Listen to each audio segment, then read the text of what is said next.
The Little Prince, Chapter 21. "Good morning," said the little prince. "Good morning," said the merchant. This was a merchant who sold pills that had been invented to quench thirst. You need only swallow one pill a week, and you would feel no need of anything to drink. "Why are you selling those?" asked the little prince. "Because they save a tremendous amount of time," said the merchant. "Computations have been made by experts. With these pills, you save 53 minutes in every week. And what do I do with those 53 minutes? Anything you like." "As for me," said the little prince to himself, "if I had 53 minutes to spend as I liked, I should walk at my leisure toward a spring of fresh water." Chapter 22. It was now the 8th day since I had had my accident in the desert, and I had listened to the story of the merchant as I was drinking the last drop of my water supply. "Ah," I said to the little prince, "these memories of yours are very charming, but I have not yet succeeded in repairing my plane. I have nothing more to drink. And I, too, should be very happy if I could walk at my leisure toward a spring of fresh water." "My friend the fox," the little prince said to me, ... "My dear little man, this is no longer a matter that has anything to do with the fox." "Why not?" "Because I am about to die of thirst." He did not follow my reasoning, and he answered me, "It is a good thing to have had a friend, even if one is about to die. I, for instance, am very glad to have had a fox as a friend. He has no way of guessing the danger," I said to myself. "He has never been either hungry or thirsty. A little sunshine is all he needs." But he looked at me steadily and replied to my thought, "I am thirsty, too. Let us look for a well." I made a gesture of weariness. It is absurd to look for a well, at random, in the immensity of the desert. But nevertheless, we started walking. When we had trudged along for several hours, in silence, the darkness fell, and the stars began to come out. Thirst had made me a little feverish, and I looked at them as if I were in a dream. The little prince's last words came reeling back into my memory. "Then you are thirsty, too?" I demanded. But he did not reply to my question. He merely said to me, "Water may also be good for the heart." I did not understand this answer, but I said nothing. I knew very well that it was impossible to cross-examine him. He was tired. He sat down. I sat down beside him. And, after a little silence, he spoke again. "The stars are beautiful because of a flower that cannot be seen." I replied, "Yes, that is so." And, without saying anything more, I looked across the ridges of sand that were stretched out before us in the moonlight. "The desert is beautiful," the little prince added. And that was true. I have always loved the desert. One sits down on a desert sand dune, sees nothing, hears nothing. Yet through the silence, something throbs and gleams. "What makes the desert beautiful," said the little prince, "is that somewhere it hides a well." I was astonished by a sudden understanding of that mysterious radiation of the sands. When I was a little boy, I lived in an old house, and legend told us that a treasure was buried there.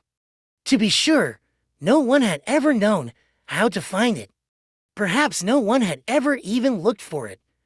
But it cast an enchantment over that house. My home was hiding a secret in the depths of its heart. "Yes," I said to the little prince, "the house, the stars, the desert, what gives them their beauty is something that is invisible." "I am glad," he said, "that you agree with my fox." As the little prince dropped off to sleep, I took him in my arms and set out walking once more. I felt deeply moved and stirred. It seemed to me that I was carrying a very fragile treasure.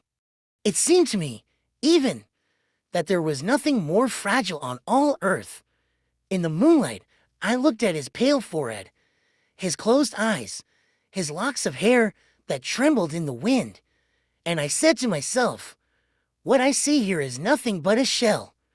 What is most important is invisible." As his lips opened slightly, with a suspicion of a half smile, I said to myself, again, what moves me so deeply about this little prince who is sleeping here? Is his loyalty to a flower the image of a rose that shines through his whole being like the flame of a lamp, even when he is asleep? And I felt him to be more fragile still. I felt the need of protecting him, as if he himself were a flame that might be extinguished by a little puff of wind. And, as I walked on so, I found the well at daybreak. Chapter 25. "Men," said the little prince, "set out on their way in express trains, but they do not know what they are looking for. Then they rush about and get excited and turn round and round."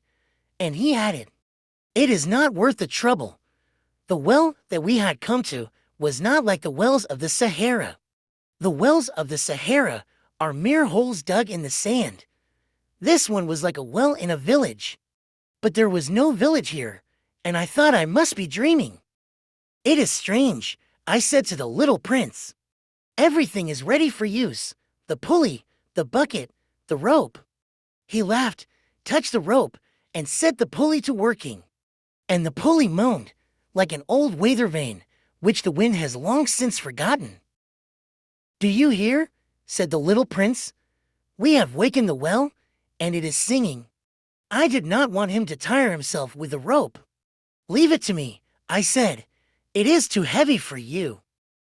I hoisted the bucket slowly to the edge of the well and set it there happy, tired as I was, over my achievement.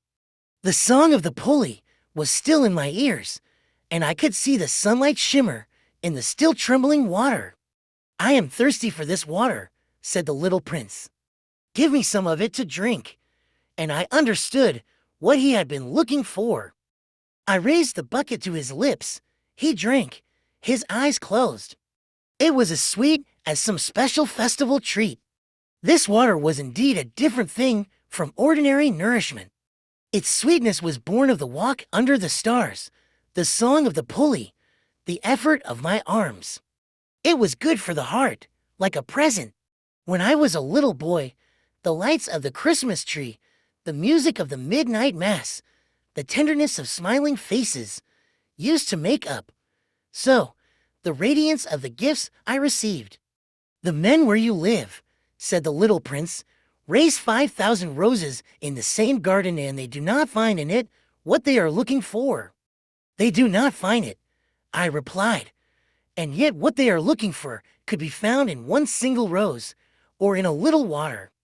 'Yes, that is true,' I said, and the little prince added, 'But the eyes are blind. One must look with the heart.' I had drunk the water.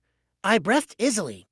At sunrise the sand is the color of honey, and that honey color was making me happy, too. What brought me, then, this sense of grief?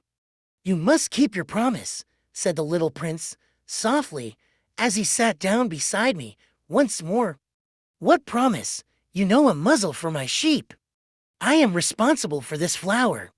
I took my rough drafts of drawings out of my pocket. The little prince looked them over and laughed as he said, 'Your baobabs, they look a little like cabbages.' Oh, I had been so proud of my baobabs. 'Your fox's ears look a little like horns, and they are too long.'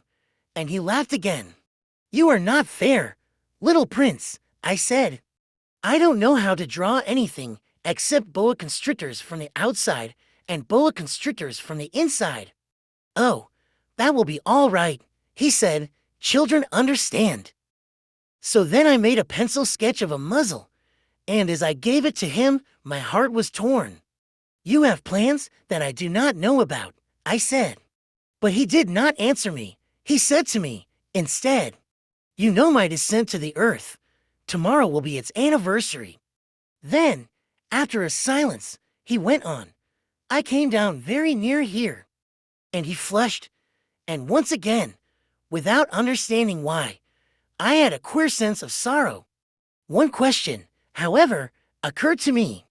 Then it was not by chance that on the morning when I first met you a week ago you were strolling along like that, all alone, 1,000 miles from any inhabited region? You were on your way back to the place where you landed. The little prince flushed again, and I added, with some hesitancy, perhaps it was because of the anniversary. The little prince flushed once more. He never answered questions, but when one flushes, does that not mean yes? Ah, I said to him, I am a little frightened. But he interrupted me. Now you must work. You must return to your engine. I will be waiting for you here. Come back tomorrow evening. But I was not reassured. I remembered the fox. One runs the risk of weeping a little if one lets himself be tamed.